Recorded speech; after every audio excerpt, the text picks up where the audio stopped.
జై తెలుగుదేశం, జై తెలుగుదేశం.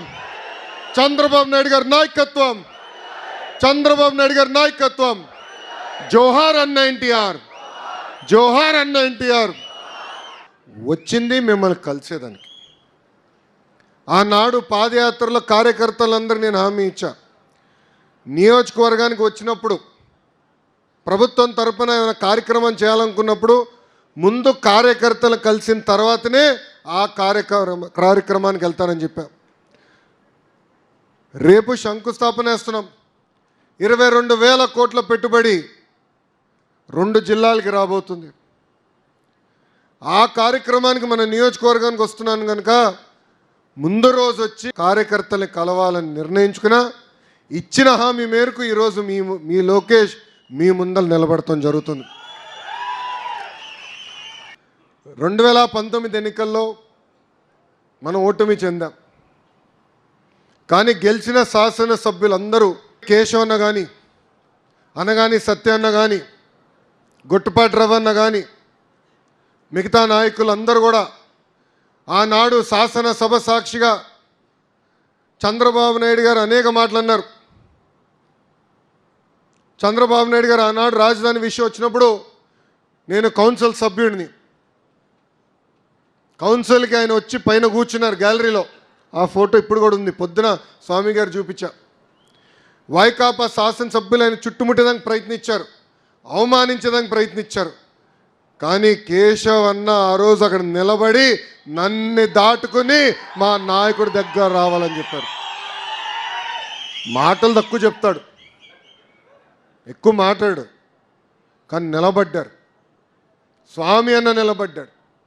మన బోలా శంకరుడు ఉన్నాడు, రెవెన్యూ శాఖ మార్చులు అనగాని సత్యప్రసాద్, ఆయన కూడా ఆ రోజు ఎంత ఇబ్బందిని నిలబడ్డారు. అందుకే పార్టీ ఈరోజు వాళ్ళ రుణం తీర్చుకుంటాం జరిగింది. 2024 ఎన్నికల్లో భారతదేశంలో ఎప్పుడు లేని విధంగా 94% సీట్లు ఎన్డీఏ కైవసం చేసుకుంది. ఈరోజు మనం ఎక్కడికి వెళ్ళినా సెల్యూట్లు కొడుతున్నారు.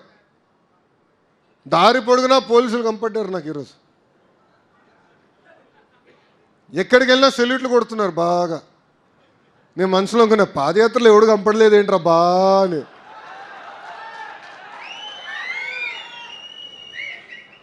వచ్చారంటే ఉత్తరం పట్టుకుని వచ్చారు, లవ్ లెటర్. 41 నేను సార్ మీ పైన 20 ఇప్పటికీ 20 ఉంది, 21 కేసు అనేవారు. ఇది మీ అందరికి ఎందుకు చెప్తున్నానంటే గెలిచాం, ఇప్పుడు అందరు సెల్యూట్లు కొడతారు. కానీ కష్టకాలాలు మనం మర్చిపోకూడదు, మన పడిన అవమానాలు మర్చిపోకూడదు.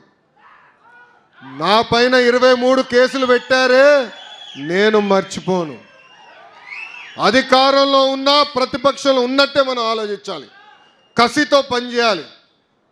ఆనాడు చంద్రబాబు నాయుడు గారు ఇంటి నుంచి బయటకు అడుగు పెట్టాలంటే గేట్లకే తాడు కట్టారే.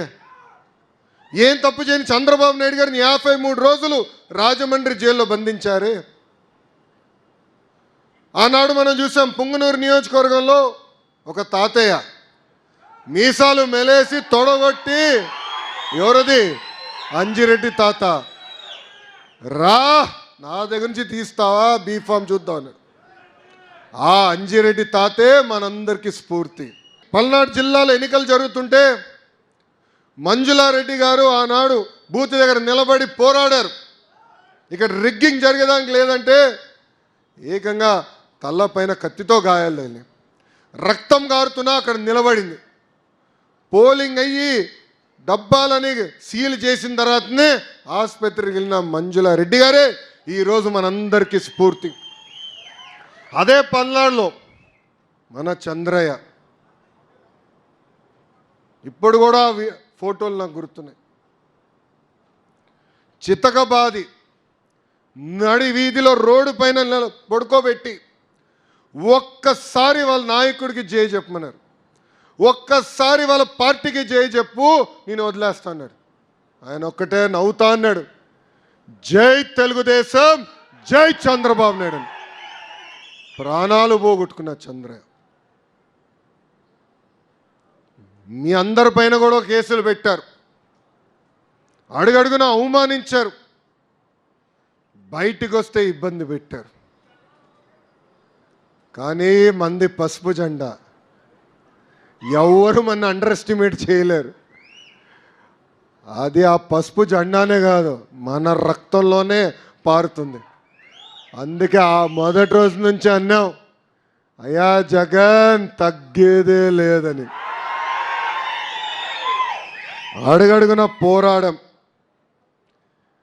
యువగలం పాదయాత్రలో మీరు అందరూ చూశారు, నా స్టూల్ లాక్కుని పోయారబ్బా, నా మైక్ లాక్కుని పోయారు.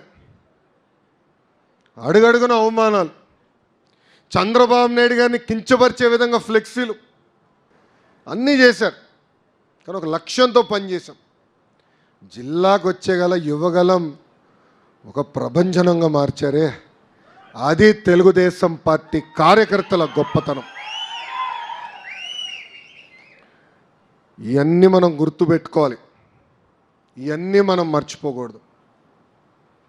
క్లస్టర్ యూనిట్ బూత్ సభ్యులు మీరందరూ, గ్రామ పార్టీ అధ్యక్షులు, మండల పార్టీ అధ్యక్షులు, అనుబంధ విభాగాలు, ఆనాడు అందరూ కష్టపడ్డారు, గడప గడప దొక్కారు. చంద్రబాబు నాయుడు గారు ఒక కార్యక్రమానికి పిలిపిస్తే పరిగెత్తుకుంటూ వెళ్ళి పనిచేశాం. దాని ఫలితమే 94% సీట్లు. ఆనాడు బాబు సూపర్ 6 హామీలు ఇచ్చాం, మేనిఫెస్టో విడుదల చేశాం. హామీల గురించి కూడా మాట్లాడుకోవాలి. భారతదేశంలోనే ఏ రాష్ట్రం ఇవ్వని విధంగా వృద్ధులకి మనం నెలకి 4,000 రూపాయలు ఇస్తున్నాం, వికలాంగులకి 6,000 రూపాయలు ఇస్తున్నాం, బెడ్కే పరిమితమైన వాళ్ళకి 15,000 రూపాయలు మన ప్రభుత్వం ఇస్తుంది. ఛాలెంజ్ చేయాలా, ఆ దొంగపాటి నాయకులకి కార్యకర్తలకి ఛాలెంజ్ చేయాలా. అరే 1,000 రూపాయలు పెంచడానికి మీకు 5 సంవత్సరాలు పట్టిందే, అదే 1,000 రూపాయలు 5 నెలలు కాదు, 5 వారాలు కాదు, ప్రభుత్వం వచ్చిన వెంటనే పెంచి చూపించింది ఎన్డీఏ కూటమి. పాదయాత్రలు చూసే ఎక్కడికి వెళ్ళినా గుంతల రోడ్డు, వర్షం పడితే ఇంక అయిపోయింది పరిస్థితి. నడుస్తుంటే గుంత ఎక్కడుందరా బాబుని ఎత్తుక్కునే పరిస్థితి. గుంతలు పూడ్చేదానికే కేశవన్న 2,000 కోట్ల రూపాయలు ఖర్చు పెట్టించాడు, ఉన్న గుంతలు పూడ్చేదానికి. అది చేసాం. మూసేసిన అన్న క్యాంటీన్లు తిరిగి ప్రారంభించాం. దీపం పథకం ద్వారా ఇప్పటికీ 1 కోటి మందికి ఉచితంగా గ్యాస్ సిలిండర్లు అందజేశాం. పాలిట్ బ్యూరో మీటింగ్లో కూడా చర్చించాం.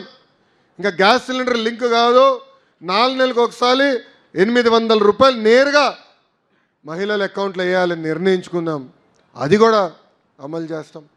ఇంకా తల్లికి వందనం, అన్నదాత సుఖీభవ జూన్ మాసంలో కూడా కూటమి ప్రభుత్వం అందజేయబోతుందని మీ అందరికీ తెలుపుతున్నాం. మనం మమేక్యం అవ్వాలి, ప్రజల దగ్గరికి వెళ్ళాలి.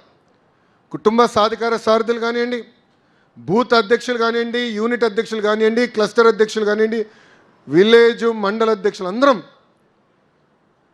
నెలకు ఒక్కసారి